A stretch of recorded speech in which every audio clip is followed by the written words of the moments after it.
They've lost electricity and everything else, or internet tonight. So also, I'm doing this on my own, so I'm going to be juggling the waiting room as people join us.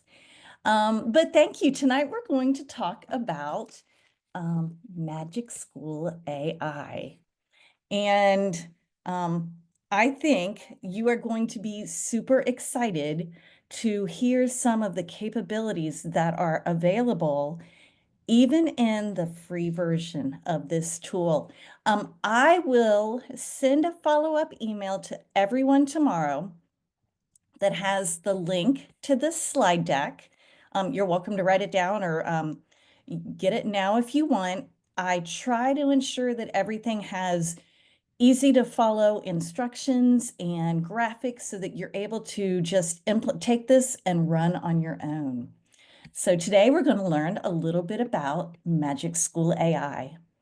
And my name is Karen Leonard, and I'm the program manager for education technology and microcredentials at the Oklahoma State Department of Education. I love to brainstorm with you, so please feel free to reach out to me at any time using the contact information in this slide.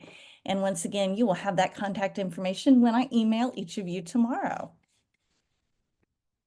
We have three main goals for tonight. First, as I do with every session, we are going to cover some of the basics of AI because it's really important.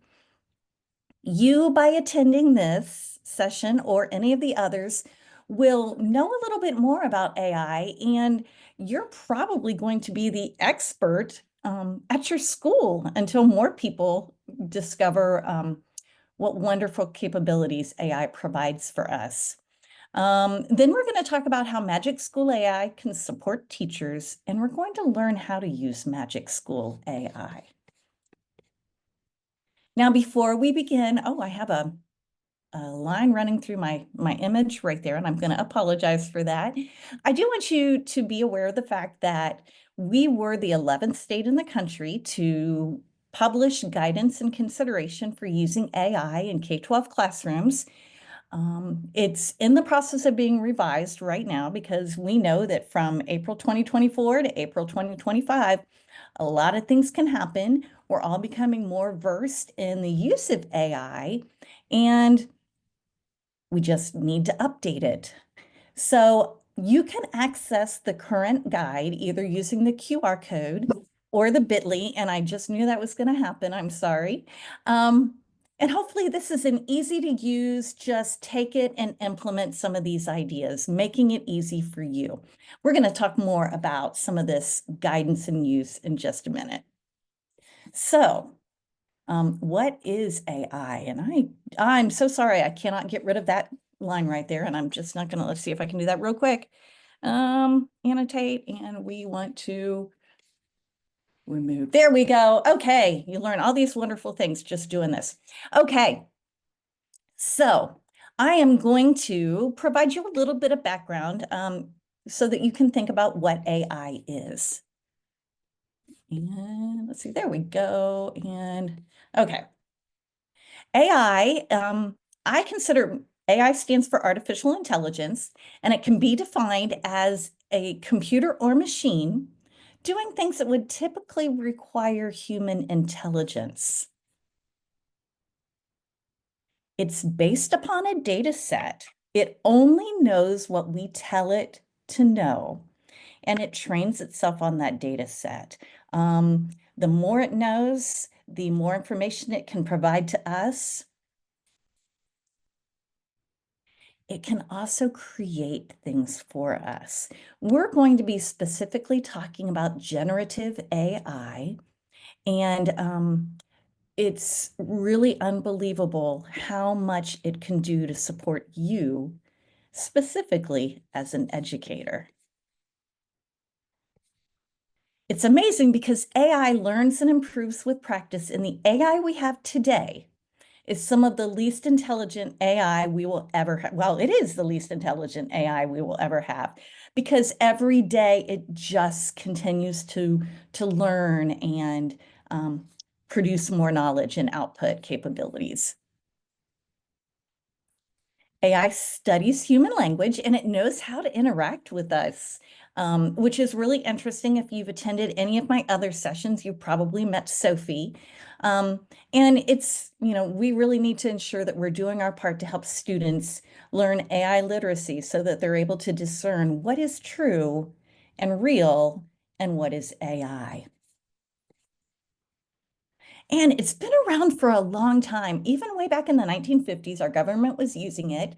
In the 1980s, if you were a Jeopardy follower, IBM's Watson AI tool competed against two of the most winning Jeopardy players, and it won. So we know that it really didn't come out into the public until November 2022. Everyone went home for Thanksgiving. They came back and their students were already talking about this AI thing. And boy, it caused a lot of uncertainty and unrest. And, we're still working through that. But it's really not completely new. I mean, you probably have AI that you're interacting with every day. Grammarly, Snapchat, Canva, Conmigo, ChatGPT, Siri, Alexa. I could not travel. Of course, there's my Alexa. I'm having trouble connecting to the internet. There we go. They do hear all. I am a firm believer in the Waze navigation app, and I just love the fact that it allows me to interact with it to help guide other drivers. So whether we're thinking we like it or not, we have to accept the fact that AI is here to stay. It's not going away. And boy, like I said, Netflix even, how would you even know what to watch next? It's going to become so integrated into our lives.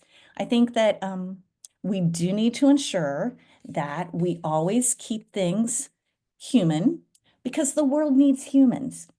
Even as educators, I don't see any time within our lifetime that our jobs are going to be taken away as educators because most of us went into the field of education with the desire to establish relationships with students and help them learn.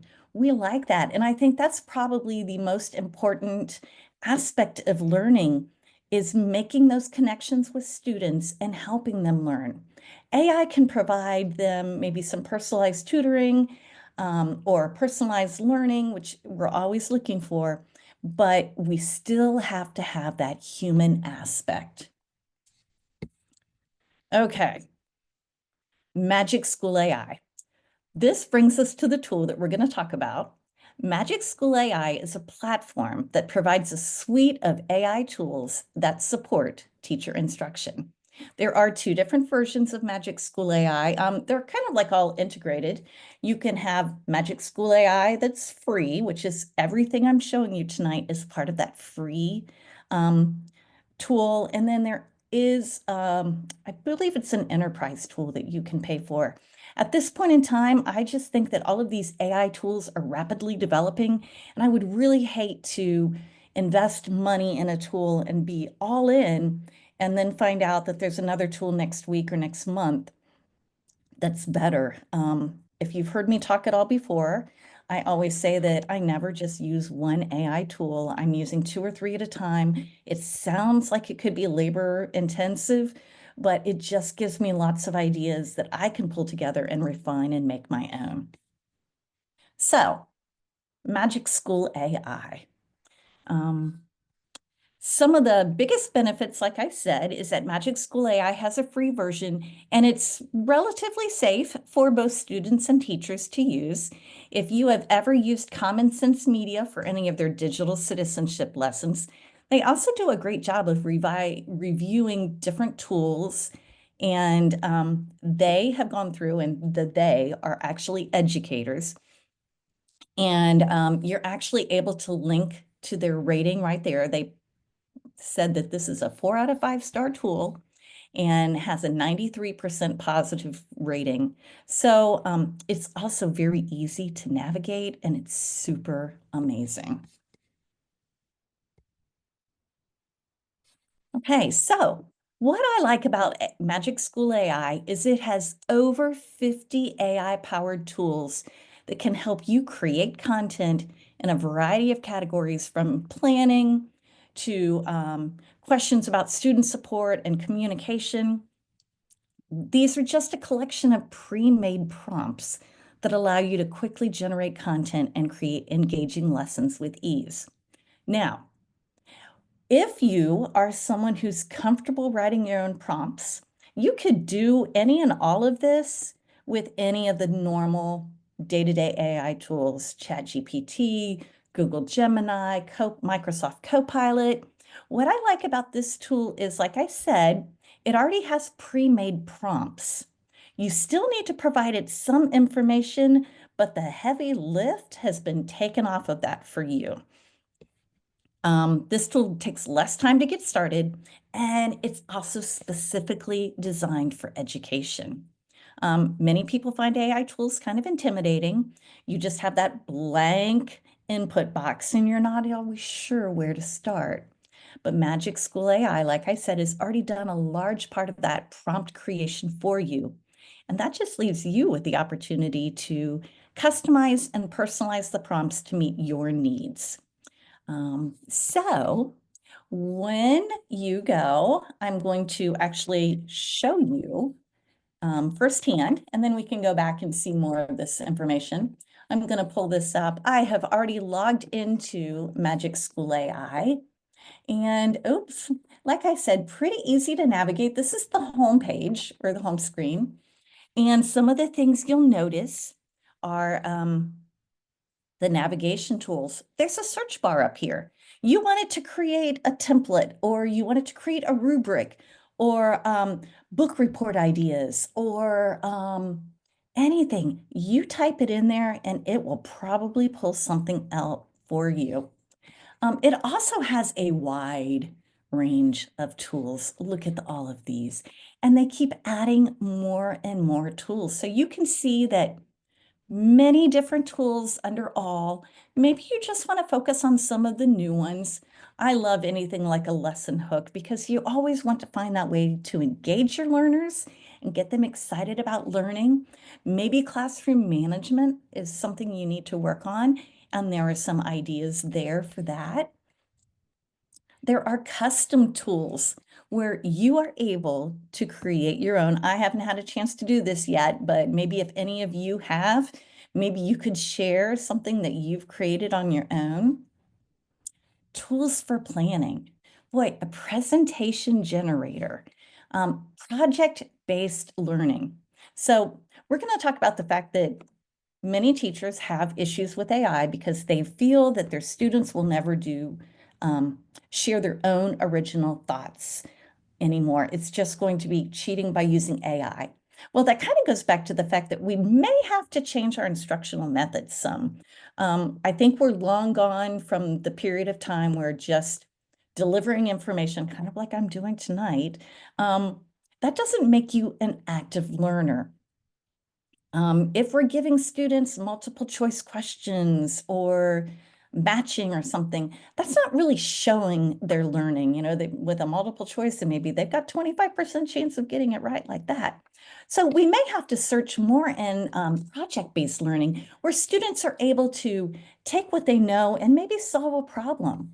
The thought process with that is amazing. Group work generators, real world connections. How many times have your students said, when am I ever going to use this in the real world? And you might be like, that's well, you will. You'll have to know it when you go to college. Boy, this can give you some great ideas right now. It has content tools. Like some of those are kind of the same: rubric generator, vocabulary list generator, math spiral review. And like I said, I'm going to show you how to navigate this, but anything that this tool creates allows you to go in and use your content expertise and your own teacher knowledge to edit and personalize it. So this is kind of just like a starting point. It provides information and you can take it and run with it. We have some questions. I love depth of knowledge questions, text-dependent questions, math story word problems. I mean, we can pull them out of a textbook, but sometimes you just want to give them practice. It's, again, another real world skill. You don't have to create everything. This can do that for you. Intellectual prep. I love this exemplar versus non-exemplar writing. So you can show students, you have this writing assignment. Here is what would not be acceptable. And here is a strong example of what I would expect from your age group. I love the fact that that's right there. And I know when I was in the classroom, if I wanted to have examples, I had to create them myself, or I had to use something created by another student.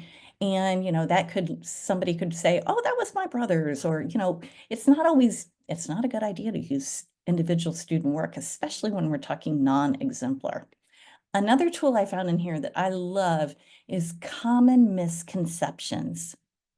Many of our maybe emergency certified teachers or early career teachers, they may not have been exposed to a lot of misconceptions on different topics you're teaching. And it's really nice to be able to go and get that list of common misconceptions before you start teaching a unit, or maybe when you're teaching a unit, just to give you another idea of like, what in the world is going on? The student is struggling, but I can't see where exactly the misconnect is and what I can do to help them. If you have neurodivergent students, maybe clear, concise, sequential instructions or something that you need to do, you could put your full set of instructions and it will create a list for you. Another thing that people may be excited to see is AI resistant assignments. Okay, so let's go in there and maybe I'll do 7th grade, and I would like students, oops, students to write, be able to explain the other cycle. So that would be water cycle. Boy, I should have had ideas. And let's see what kind of thing it comes up with. There's got to be, okay, create a personal narrative that describes the day in the life of a water droplet, or explanation, where students are actually interpreting and imagining things themselves. What I like about this is, did you notice it gave me 3 different ideas? And if I don't like those 3, maybe I ask it the same question and it will give me 3 new ideas. So I thought that was a pretty interesting tool. What about student support? IEP generators. I know no one appreciates the time it takes to create a strong IEP without providing personally identifiable information. This can help you at least get a start. I also like the behavior interventions suggestions. Describe what behaviors you're seeing and have a thought partner. Here are some things you may want to try, and maybe you're like, I've already tried that, and it can generate new ideas. Or assignment scaffolding. We're able to build student knowledge up so that they're able to maybe meet the standards. Communication. Now, I'm going to preface this with, whenever we are communicating with people, we need to be authentic. What I like about these are, maybe I'm having a difficult time wording something appropriately for a parent or for an administrator. Maybe I'm feeling really passionate and I can tell it what I want it to create. And again, I can take what it creates and I can edit it myself. But look, we have text translators, text proofreaders, Grammarly all built in, professional email. Another one that I like on here is, oh, if you're a high school teacher, letter of recommendation. Oh, spring or fall can be a really challenging time when you've got lots of students asking you for letters of recommendation. And something like this, you're going to add the university. I guess you have to because you have to include that. What is your relationship and what are some important details that you would like in that? Again, you can generate that and you can edit it as you see fit. One thing I would like you to see, I'm going to just put this in here now. He, his teacher, football, drama, um, caring, compassionate. I could see an exemplar though. Maybe I want to create my own completely. And here is just a starting point. I could copy this or edit this and use that. And again, this is a time saver. Anything that will allow you to edit and personalize, but also be able to free up some time so that you're able to have a life outside of school and you're able to build those connections and relationships with your learners. That is the power of AI. I'm going to go back here. Community tools. Some of these are kind of fun. Maybe you want to create a hook for a lesson you're going to teach, or maybe you want to create a song about a student.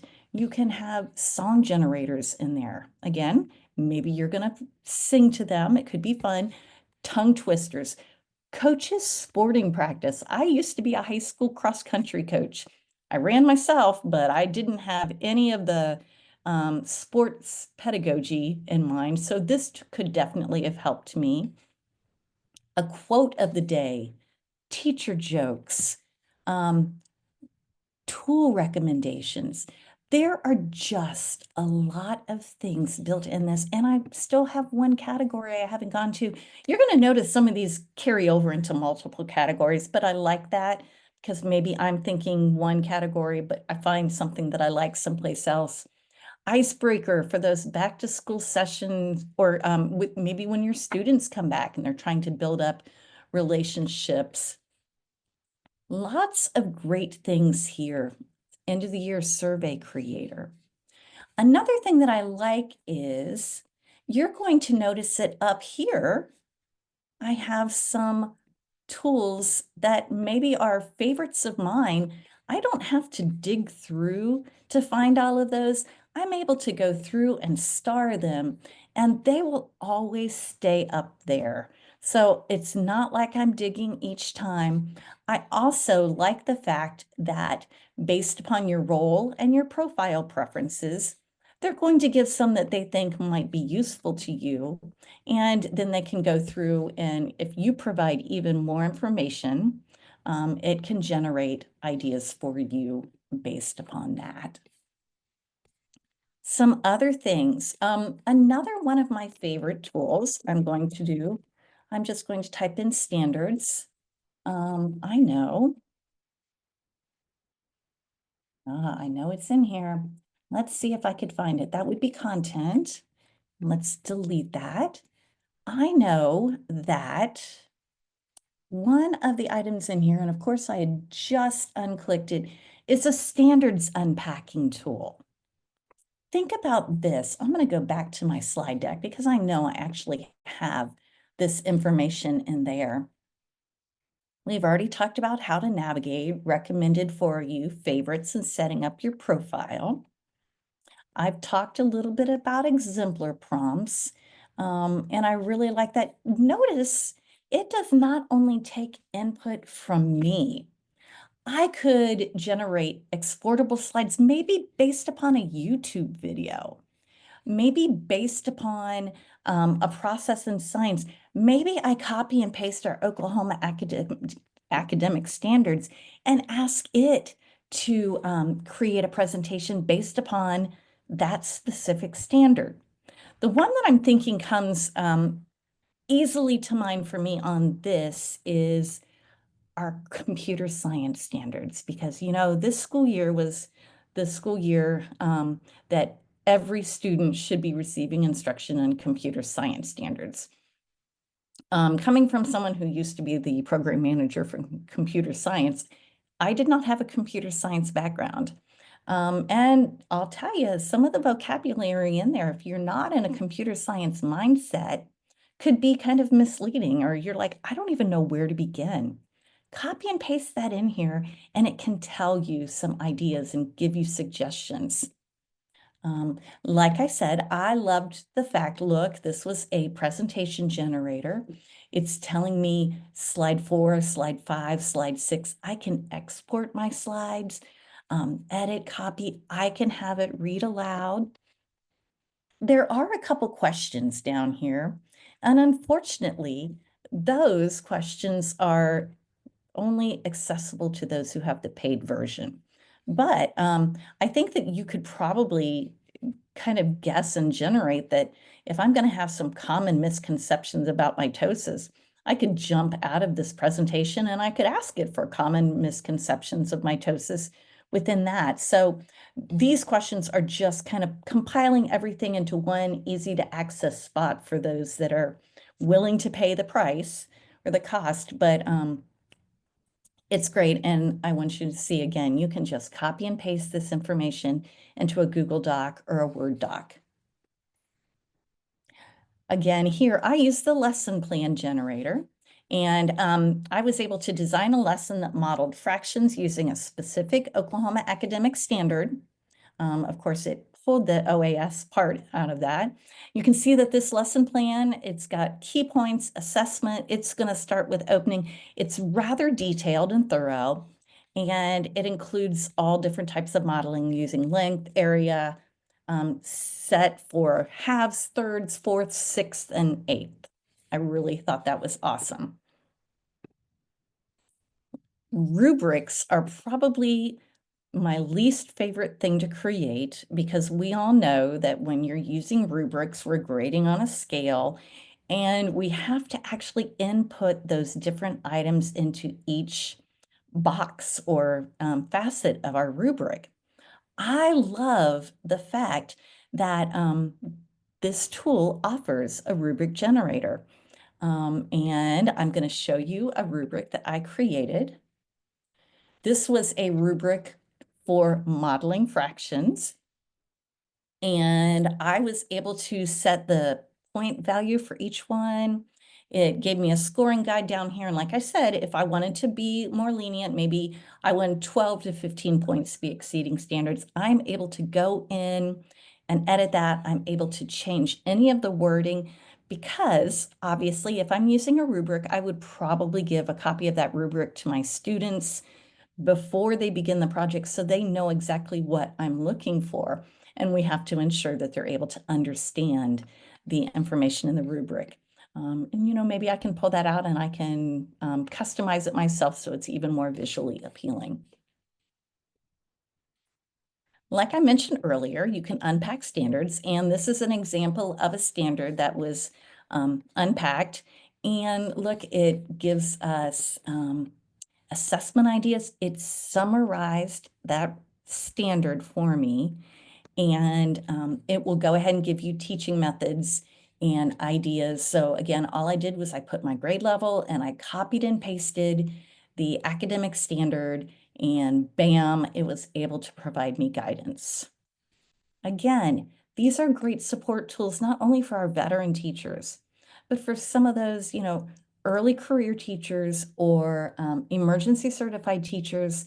Boy, taking that lift off of their shoulders and letting them be able to enjoy teaching instead of feeling like there's always so many things I have to do that I'm just overworked. Again, I referenced this earlier. It does give you multiple explanations also. I don't think I did reference this earlier. As you can see, it provided 3 different options for teaching students how to add fractions. And obviously, my picture only showed 2 of those, but it's really a great way, because You may think you're explaining it clear enough, but we all hear and learn in different ways. And I love the ability to think beyond the way we were taught ourselves. So there are so many tools. Um, these tools can just support you as an educator, again, for saving time, for writing support, for enrichment, for differentiation, student support, UDL. Um, there is a student facet of this, and I am not even going to touch on that tonight. I am trying to provide you an introduction to use AI yourself and to, again, lighten the load for you.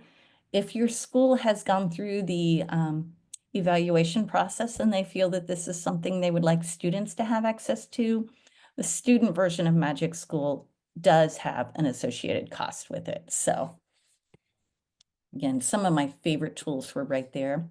Poor screenshot there, but like I said, there's even a section that will help you with behavior management. You can use it to create a behavior management plan and track behaviors.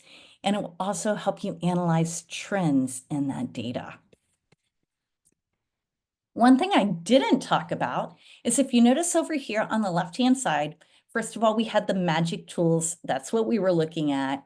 You have your output history. So if you are logged in, it will keep a history of all of everything it's generated for you, which is really nice because maybe you copy and paste it and you forget where you want to go back and ask it to iterate some more. You have that right there. But Raina, this is Raina, and it's an AI-powered teaching assistant.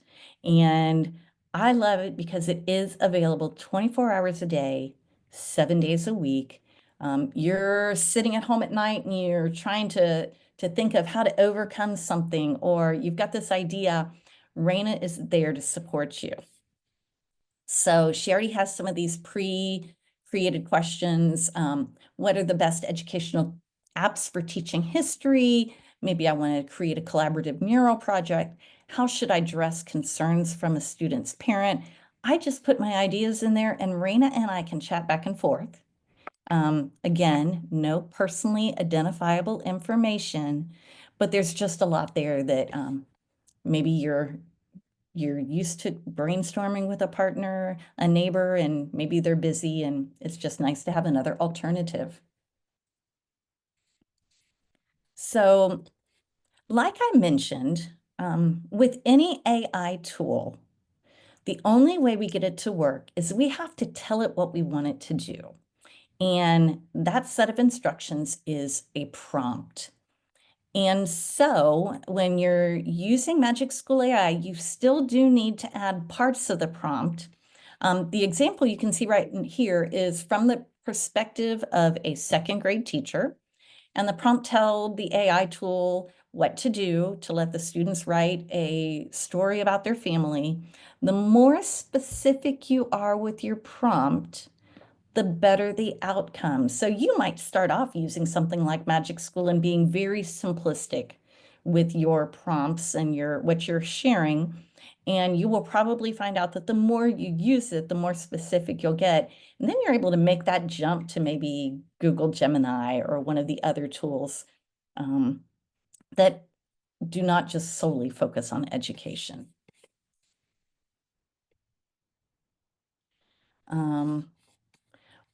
Again, these tools are built to take care of you and your role and your task. So you only have to put those important details and something like additional criteria.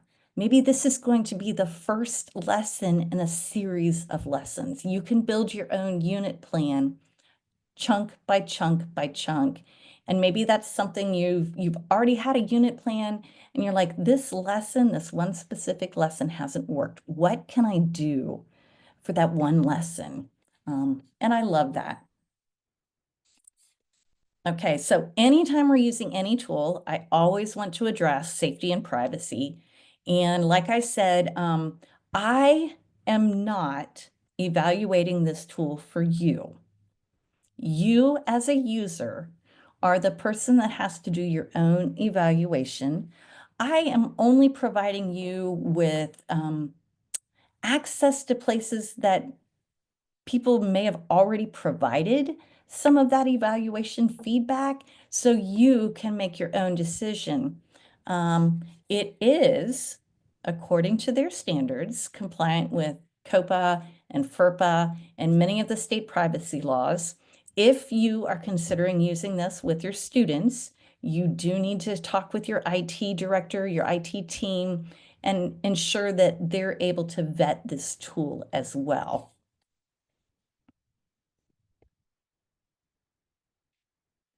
Some of the other information that I think is really supportive by Magic School AI is the fact that within this tool, let's see if I can jump back out here, you're going to notice that they have PD resources.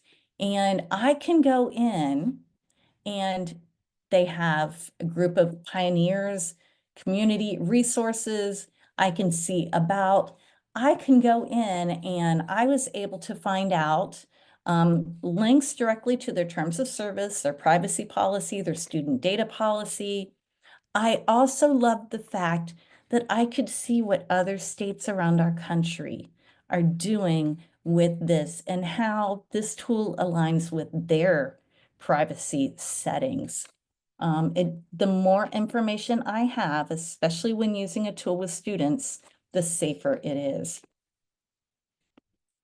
Additionally, I know I am just introducing you to the tool, and I'm hoping that even if you've used it a little bit, you found at least one new facet that you were not aware of before.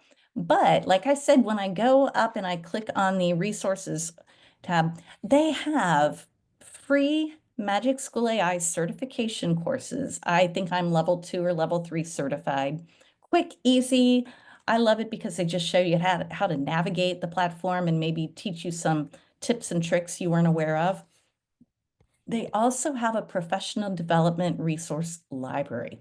So maybe you are the person who would like to introduce this tool to your fellow faculty members. They have a lot of pre-created professional development resources already there for you that you can download, modify, and use. So great for those people that are going to be training on this. I also like the fact that they have their own Facebook group, and this is a great way to post questions and or see how other maybe Magic School AI power users are using it. They do have a tool if you're using it with students called a student room, and this allows students to join in only for a specific amount of time, and you are able to guide their use of the tool. So instead of just allowing them access to anything, this might be one of those baby steps for allowing students to use some of the Magic School AI tools. Within that room tool, like I said, we could have it set up so that our students, maybe they're using prompt assist, or maybe they are copying and pasting in a writing sample and they're getting feedback on their writing. Isn't that great? It can guide them on the feedback, and then you get to see the revised final copy, or there's research tutoring or language tutoring for those students that are struggling as language learners. Again, we're talking about specific ages. I see some things in the chat. I promise I will get to them. You do have to ensure that if you're using this with students that you've checked the age requirements as well. And like I said, when you're using this, the student rooms, they don't specifically have to log in. You're able to create that room and provide them with that cushioned, safer usage, maybe by putting it in Google Classroom or a QR code. I also said out of all of the tools, again, this is one of the easiest. There are several others that I'm going to be covering over the next month and a half. But this one always provides a great amount of support and guidance. So they have YouTube tutorials. You're listening, you're like, Karen said something, and I want to know how to do this. I love that Magic Minute PD. Like I said, staff development training decks. It's all right there. But I'm going back to me as a teacher. I do say that, first of all, technology should not be used all the time. Technology should only be used to enhance and extend learning, provide students with opportunities beyond what we can do without technology. I feel that same thing also goes with AI. If you have not attended any of my sessions in the past, I did adapt an AI acceptable use rating scale. This is Creative Commons. You could download it. You could personalize it for your students. We know our students are going to be using it. So what can we do to curtail that and help them use AI appropriately? Give them the opportunity to maybe start some of the brainstorming. I think you've seen a lot of tools tonight that could get you started in developing something larger than you might have just independently. And that's where I see the benefit of AI for students as well. Get them started and let them just go beyond. So we have to again think that we need to ensure that we're not using today glasses. We need to think we're looking for the future. If we're looking at student work and thinking, how are they going to take this learning and move forward as adults? We really have to be future thinking. And like I said, AI is going to continue to develop. Our students are going to be affected by that. What skills do they need to know to be in a new world? And what will that world be like?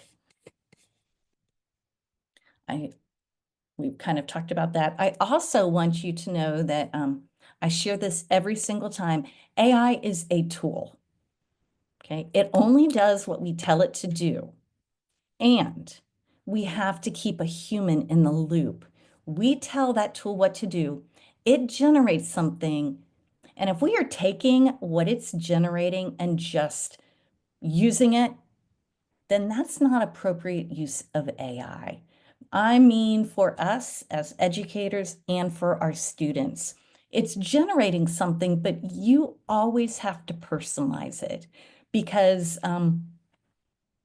even AI isn't correct all the time. We have to search for bias and for factual information, and we have to make it sound like us. So we always need to keep a human in the loop. Some AI resources. There are lots of free trainings out there. I keep pushing this every time. Google Generative AI for Educators is a free 2-hour class, super easy, completely created with the educator in mind. Google's AI Essentials is a 6-hour course. This is actually free to any Oklahoma residents. Normally it's a $49 course. Any Oklahoma resident can use that link right there, which you'll get in your slide deck tomorrow. And again, it's a partnership between Google and Governor Stitt to help introduce AI to Oklahomans. There are also a variety of ideas for implementing AI in the classroom. How can I use it to help train our students? I love this free guide from GM and ISTE on the ethical use of AI. There's also one similar to this. They're right here, practical guides. One is for elementary students, and the majority of those lessons are non-technologically generate. I mean, the students are not using technology. It's understanding the process between how an AI tool works. So great ideas there. Now, I know we have some questions. I've seen that. Thank you for your patience. It was very hard to look while doing that. Someone says they've already used the song generator today. I hope that was successful. The standards unpacker is probably one of the best things. Paloma said, we use student rooms with our newcomers to help them with the language barriers. Again, we have had these students that come into our school that they're EL learners. We're trying to teach them in a language that they may not be familiar with yet. We now have the tools to meet every student where they are without breaking you down as an educator by creating individual facets for each student. These tools can help.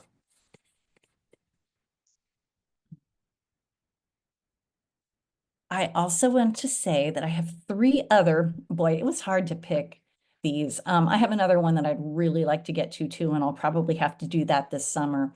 March 25th, I'm going to do brisk teaching.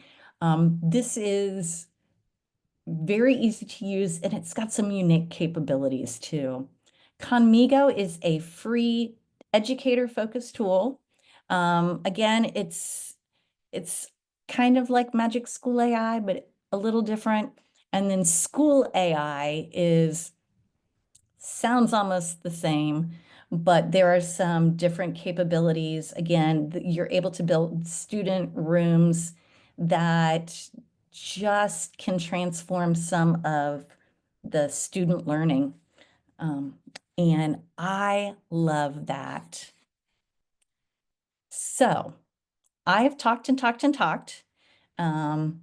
I do appreciate each of you for coming because I know you gave up an evening, and I appreciate it because I'm going to do these no matter what, but it's really not fun to sit here and talk to myself for 45 minutes or an hour. So even just seeing comments and names and faces make me feel better. I hope that you're able to take some of this information, utilize it, and share it with others. Tomorrow, I will be emailing all of you with a link to the video from tonight, a link to the slide deck, registration links for the 3 remaining spring webinars, and a link to this feedback survey. And this feedback survey means a lot to me because AI is still new. It's growing. I want to support you. I love AI. I know that there's negatives to use it, but I just see so many positives. I don't know where you are in your terms of use. Would you like some intermediate ideas? Would you like other tools shared? Your feedback helps me know how better to prepare for the future. So with that said, I am going to stop my share. And thank you again for coming tonight. I'm going to stay on. You're welcome to unmute and ask any questions. And I hope to see some more of you again in the future.